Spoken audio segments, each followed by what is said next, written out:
देखो नेक्स्ट है 2002 में और एक रूल आया था, the noise pollution regulation and control amendment rules, this lay down such terms and conditions as are necessary to reduce noise pollution. देखो नॉइस पोल्यूशन के लिए ही आया होगा, नाम से ही पता चल रहा है। तो इसमें क्या था कि जो लाउड स्पीकर्स वगैरह हैं उसके लिए परमिशन लेना पड़ेगा अगर हम लोग को रात के 10 बजे या 2 बजे, रात के 10 से 2 बजे तक यूज़ करना है, ठीक है। तो हम लोग को परमिशन लेना पड़ेगा। This lay down such terms and conditions as are necessary to reduce noise pollution, permit use of loudspeaker or public address systems during night hours between 10 p.m. to 12 midnight on और during any cultural or religious festive occasion। ठीक है, वो देखते हो ना opera वगैरह होता है या कुछ कल्चरल प्रोग्राम होता है, लेट नाइट होता है, 10 बजे के बाद अगर यूज़ करोगे लाउड स्पीकर वगैरह तो उसके लिए स्पेशल अलग से परमिशन लेना पड़ता है जा कर के, ठीक है। Last 2002, the Biological Diversity Act. It is an act to provide for the conservation of biological diversity, sustainable use of its component, and fair and equitable sharing of the benefits arising out of the use of biological resources and knowledge associated with it।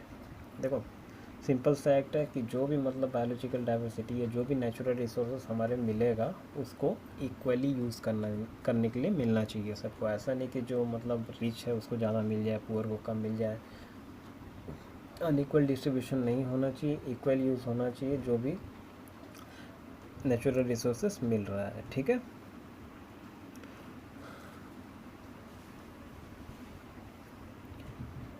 Second में देखो laws for protection of forest and wildlife, ठीक है। अभी general पढ़ रहे थे, general laws and protection वाला। अभी ये है नेक्स्ट है laws for protection of forest and wildlife. पहला देखो 1927 में द इंडियन फॉरेस्ट एक्ट आया था। It is one of the many surviving colonial statutes. Colonial statutes मतलब समझ में आता है, कॉलोनियल स्टैट्यूट मतलब जो ब्रिटिश के एरा का टाइम से है, ओके। ब्रिटिशर्स बनाए थे, कॉलोनी वही लोग बनाया था ना इंडिया को, तब का टाइम का एक्ट है, ओके 1927। इससे ही पता चलता है ना 47 में आज़ाद हुआ था, ये 27 में बना हुआ है तो तब से था, ठीक है। It was enacted to consolidate the law related to forest and transit of forest produce and duty leviable on timber in other forest produce. देखो ये एक्ट रिलेटेड था आपका पर्टिकुलरली फॉरेस्ट को लेकर के। फॉरेस्ट में मतलब जो सामान पैदा होता है, कुछ फॉरेस्ट प्रोड्यूस पैदा होता है तो उसको लेकर के एक जगह दूसरे जगह जाना, या उस पर जो आप लोग का ड्यूटी वगैरह लगता है या टैक्स वगैरह लगता है उससे रिलेटेड है। पर्टिकुलरली देखो टिम्बर, ओके, टिम्बर समझ में आता है ना, जो लकड़ी वगैरह पैदा होता है काट करके जो लेके जाते हैं फर्नीचर वगैरह बनाने के लिए या कुछ भी मैन्युफैक्चरिंग काम के लिए, तो उसके ऊपर ये लॉ बनाया गया था। 1972 में और एक बना था the wild life protection act 1972। 1991 में और एक बार अमेंडमेंट हुआ था, ये देखो ये सब लिखा हुआ रहता है साइड में जो अमेंडमेंट होकर के बना हुआ रहता है।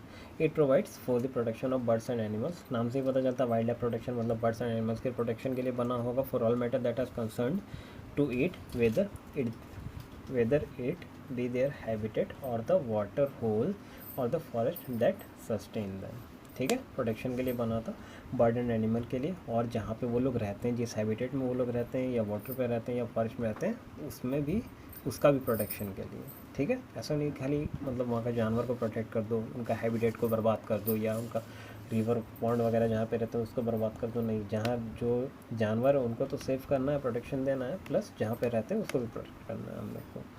Last one the forest conservation act 1980। ये provide for the protection and conservation of the forest. नाम से ही पता चलता है कि फॉरेस्ट को प्रोटेक्शन करना है प्लस उसका कंजर्वेशन करना है, ठीक है। नेक्स्ट है देखो third number laws related to water resources of India. Forest गया, जनरल गया, थर्ड है वाटर रिसोर्सेज। 1982 में ईजमेंट एक्ट एक आया था। It allows private rights to use a resource that is groundwater by viewing it as an attachment to the land. It also states that all surface water belong to the state and is state property। इस law के accordingly कि जितना भी मतलब surface water है ना, surface water समझते हो ना कि मतलब जो बारिश हो जाता है, पानी गिर जाता है ऊपर में, वो नहीं, ओके। नॉर्मल जो आप लोग का पॉन्ड होता है, रिवर होता है, सरफेस के ऊपर जो वाटर सब रहता है ना, झील वगैरह हो गया या पॉन्ड वगैरह हो गया छोटा छोटा, वो सब उसको सरफेस वाटर बोला जाता है। तो वो प्राइवेट प्रॉपर्टी नहीं है, okay, it is a state property, okay, वो स्टेट को बिलोंग करता है, स्टेट प्रॉपर्टी है, पब्लिक प्रॉपर्टी है, वो प्राइवेट प्रॉपर्टी नहीं है। It allows private rights to use a resource that is groundwater by viewing it as an attachment to the land।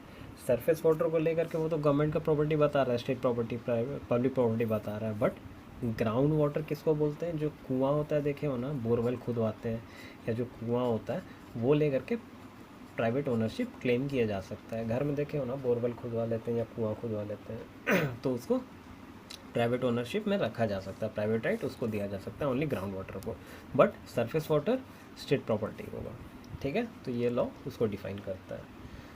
Next है देखो 1897 में Indian fisheries act, it establishes 2 sets of penal offences where by the government can sue any person who use dynamite और explosive. देखो ये act बोलता है, according to this act ये act बोलता है कि कोई भी इंसान अगर फ़िश पकड़ने के लिए कोई भी डायनामाइट या एक्सप्लोसिव यूज़ कर रहा है जिससे कि फिशेस मर जा रहे हैं, तो वो पनिशमेंट के लायबल है, वो यूज़ नहीं कर सकता है, ठीक है, उसको पनिशमेंट मिलेगा। फ़िश पकड़ने के लिए जाते हैं ना, तो बहुत से लोग मतलब डायनामाइट यूज़ कर देते हैं, बॉम्ब लेकर के फेंक देंगे या कुछ पॉइजन वगैरह डाल देंगे, तो उससे क्या है कि उसको जो पकड़ना है मछली वो तो मिल जाएगा, उसके साथ साथ बहुत सारे मछली मर भी जाते हैं, तो वो अगेंस्ट द लॉ है, ठीक है। 1987 द इंडियन फिशरीज एक्ट के अकॉर्डिंग। 1956 में देखो the river boards act, it enable the state to enrol central government in setting up an advisory river board to resolve issue in inter state cooperation. पहले पढ़े हैं ना आपने कि river को लेकर के बहुत सारे स्टेट में डिस्प्यूट रहता है कि नहीं वो रिवर मेरा है, ये रिवर का इतना पानी मेरा रहेगा, उतना पानी मेरा रहेगा। महानदी को लेकर के कौन से 2 स्टेट में इशू है, देखना, नेट पे खोजना और बताना, ठीक है। तो उसके अकॉर्डिंगली एडवाइजरी रिवर बोर्ड एक बनाया जाएगा 1956 और रिवर बोर्ड एक्ट्स के द्वारा, ठीक है। इस एक्ट में ये लिखा हुआ है कि एक एडवाइजरी रिवर बोर्ड बनाएंगे और उसमें वो मैटर वगैरह सॉल्व किया जाएगा जो इंटर स्टेट कॉपरेशन, मतलब तो स्टेट के बीच में जो इशू बन गया है कोई रिवर को लेकर के, तो वो इशू को सॉल्व किया जाएगा वो बोर्ड के द्वारा, ठीक है। 1970 में देखो the merchant shipping act, it aims to deal with waste arising from ship. Simple सा चीज़ है कि शिप मतलब महीना रहता है वाटर में, तो उसमें से वेस्ट तो निकलेगा ना, कभी ऑयल स्पिल हो जाता है, कभी कुछ और वेस्ट निकलता है, कभी कुछ टूट के निकल जाता है, तो उससे जो वेस्ट निकलता है उससे डील करने के लिए ये एक्ट बनाया गया था। कोस्टल एरिया में फाइनली वो बहुत ज़्यादा पॉल्यूशन क्रिएट कर देता है कभी कभी। अभी मॉरिशस में न्यूज़ में कोई सुना होगा तो अच्छा है, मॉरिशस में एक ऑयल बहुत ज़्यादा ऑयल स्पिल कर रहा है, वहाँ बहुत ज़्यादा पॉल्यूशन हो गया, वहाँ का आसपास का पूरा जो एरिया है ना वाटर का वो बहुत ज़्यादा पॉल्यूटेड हो गया है। तो ऐसा सब पॉल्यूशन, ऐसा सब कंडीशन के लिए ये सब यूज़ किया जाता है। देखो और एक है 1974 में water prevention and control of pollution act, it establishes an institution structure preventing and abetting water pollution. नाम से ही पता चल रहा है कि वाटर पॉल्यूशन को प्रिवेंट करना है हम लोग को, कि वाटर पॉल्यूशन नहीं होने देना है, ठीक है, और जो हो चुका है उसको कंट्रोल करना है। It establishes standard for water quality and effluent, water quality को मेंटेन करके रखना है, वाटर को ज़्यादा पोल्यूट नहीं होने देना है, वही सब लिखा हुआ है, ठीक है।